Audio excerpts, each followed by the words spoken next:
Já ouviu a voz de Deus hoje? Que tal ler a Bíblia antes de dormir? Como é bom ter a sua companhia. Estamos estudando o Evangelho de Mateus. Hoje eu quero te convidar a ler o segundo capítulo junto comigo. São 23 versículos, onde nos fala 3 momentos da história da infância de Jesus. A visita dos magos, a sua ida ao Egito e o seu retorno, então, para morar em Nazaré. Eu quero te convidar, então, a abrir a Bíblia comigo e ver esse primeiro movimento, que é o encontro dos magos, dos reis magos vindo do Oriente com Cristo Jesus, o Messias, ainda criança.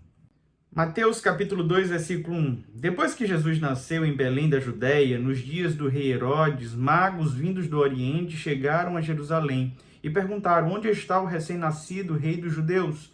Vimos a sua estrela no Oriente e viemos adorá-lo. Quando o rei Herodes ouviu isso, ficou perturbado e com ele toda Jerusalém. Tendo reunido todos os chefes dos sacerdotes do povo e os mestres da lei, perguntou-lhes onde deveria nascer o Cristo. E eles responderam: em Belém da Judéia, pois assim escreveu o profeta: mas tu, Belém, da terra de Judá, de forma alguma és a menor entre as principais cidades de Judá, pois de ti virá o líder que, como um pastor, conduzirá Israel, o meu povo. Então Herodes chamou os magos secretamente e informou-se com eles a respeito do tempo exato em que a estrela tinha aparecido. Enviou-os a Belém e disse: vão informar-se com exatidão sobre o menino. Logo que encontrarem, avisem-me para que eu também vá adorá-lo.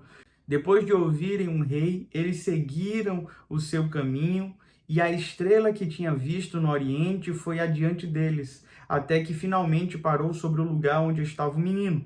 Quando tornaram a ver a estrela, encheram-se de júbilos. Ao entrarem na casa, viram o menino com Maria, sua mãe, e prostrando-se o adoraram. Então abriram os seus tesouros e lhe deram presentes: ouro, incenso e mirra. E tendo sido advertidos em sonho para não voltarem a Herodes, retornaram à sua terra por outro caminho. O texto que acabamos de ler vai nos contar então sobre esta visita dos reis magos vindo do Oriente. Muitas pessoas pensam que são 3 reis magos, mas na verdade o que nós temos aqui na Bíblia são 3 presentes. É bem verdade que existe um livro apócrifo que vai trazer até nomes para esses magos, mas isso não é bíblico, não é canônico. O que nós entendemos então é que esses reis eram de alguma maneira estudiosos, astrônomos, e eles estavam ali tentando discernir tanto as profecias como as estrelas, os sinais que Deus estava mandando a respeito do nascimento deste menino. Ele vai a Herodes indignado, ele tinha medo de qualquer pessoa que pudesse lhe suceder, tanto é que mais à frente ele vai mandar matar todas as crianças. Ele tinha medo até mesmo de um bebê recém-nascido, ele era bem paranoico. Ele chama todos os sacerdotes, chefes, mestres do povo para tentar entender onde aquela criança poderia estar nascendo. Informa aos reis magos que vão então ao encontro do menino com um aviso que deveriam retornar a Herodes.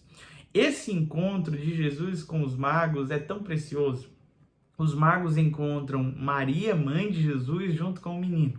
E eles decidem então ali abrir os seus presentes, e eram presentes dignos de uma realeza: ouro, incenso e mirra. Nós, de forma simbólica, entendemos que cada presente desse simbolizava a essência do que era o próprio Cristo. Cristo era rei, por isso ele recebe ouro como símbolo de realeza, de majestade. Alguém que recebia ouro ao nascer era alguém da nobreza. Ele recebe também o incenso. O incenso era utilizado pelos sacerdotes lá no ambiente do templo, anteriormente no tabernáculo. E Cristo Jesus tinha esse caráter sacerdotal. Afinal de contas, ele exerce o papel de sumo sacerdote das nossas vidas, o único capaz de fazer mediação entre Deus e os homens.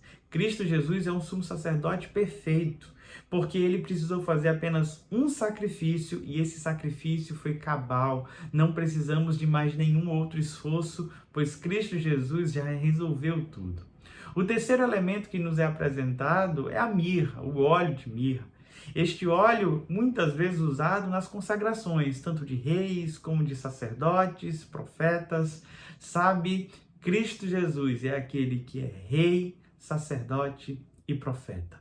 Ele é aquele que exerce o controle sobre as nossas vidas, a soberania. Ele reina sobre a nossa história.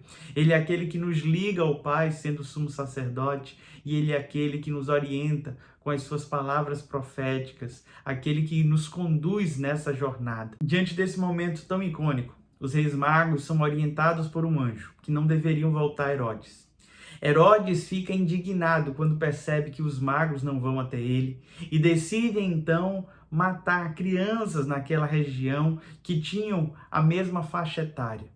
José pega o seu filho Jesus junto com Maria e foge para o Egito. Ali ele fica exilado durante um tempo, até a morte de Herodes, onde mais uma vez o anjo fala a ele em sonho e ele então pode voltar à sua terra. Ele vai morar na cidade de Nazaré. E eu quero ler esse trecho contigo. Versículo 19. Depois que Herodes morreu, um anjo do Senhor apareceu em sonho a José no Egito e disse: levante-se, tome o menino e sua mãe e vá para a terra de Israel, pois estão mortos os que procuravam tirar a vida do menino. Ele se levantou, tomou o menino e a sua mãe e foi para a terra de Israel. Mas ao ouvir que Arquilau estava reinando na Judéia, em lugar de seu pai Herodes, teve medo de ir para lá. Tendo sido avisado em sonho, retirou-se para a região da Galiléia e foi viver numa cidade chamada Nazaré. Assim cumpriu-se o que fora dito pelos profetas: ele será chamado Nazareno. Cristo Jesus se desenvolve na região da Galiléia, mais precisamente Nazaré. Era comum naquela época as pessoas falarem: pode vir alguma coisa boa de Nazaré, da Galiléia. Aquela região era uma região de muito preconceito. Eles tinham um sotaque extremamente carregado. Diante de todo esse movimento, o que é que nós entendemos? Cristo Jesus nasce numa pequena cidade, lá em Belém, cidade inexpressiva. Vai se desenvolver numa cidade onde todo mundo torcia o nariz, onde ninguém considerava que poderia algo bom sair dali. Simplesmente para nos mostrar que a simplicidade, a humildade é o caminho que eu e você precisamos trilhar. Sabe, Cristo Jesus se tornou o maior ser humano que já passou nessa terra. 100% humano, 100% divino, ele se desenvolveu com muita simplicidade. Mas a sua capacidade intelectual, a sua capacidade de aprendizado o colocou entre realezas, sacerdotes, mestres, todos ficavam admirados quando se encontravam com Jesus, ainda na infância. Cristo Jesus se tornou um ícone, mesmo vindo de um lugar tão humilde, de um lugar tão pobre, tão desprezado. Talvez a mensagem de Cristo para a gente hoje seja: não importa de onde você veio, mas aonde Cristo Jesus quer te levar. Sabe? Talvez você olhe para sua família de origem e não se considere tão nobre. Talvez você olhe para sua vizinhança, para o seu bairro e ache que você está fadado ao fracasso. Deixa eu te dizer, o nosso Deus é poderoso para transformar toda e qualquer realidade. Viva a vida com simplicidade e humildade, pois o que nós aprendemos em Cristo é que os humilhados sempre serão exaltados. Eu quero orar por você. Senhor, nosso Deus e Pai, eu quero colocar essas vidas diante de Ti. Que o Senhor Jesus Cristo se estabeleça como rei, como sacerdote, como profeta em nossa vida. E que ninguém aqui se sinta desprezado ou rejeitado por sua família de origem ou pelo lugar que nasceu. Que possamos, à semelhança de Jesus, aprender a viver com simplicidade e humildade. Que o Senhor nos livre de todo mal, que o Senhor fale ao nosso coração, assim como falou com José, assim como se revelou aos magos, que sejamos o tempo todo direcionados por Ti. É no nome de Jesus te oramos. Amém. Não se esqueça de se inscrever no nosso canal, curtir, comentar e compartilhar. Até amanhã às 21h30.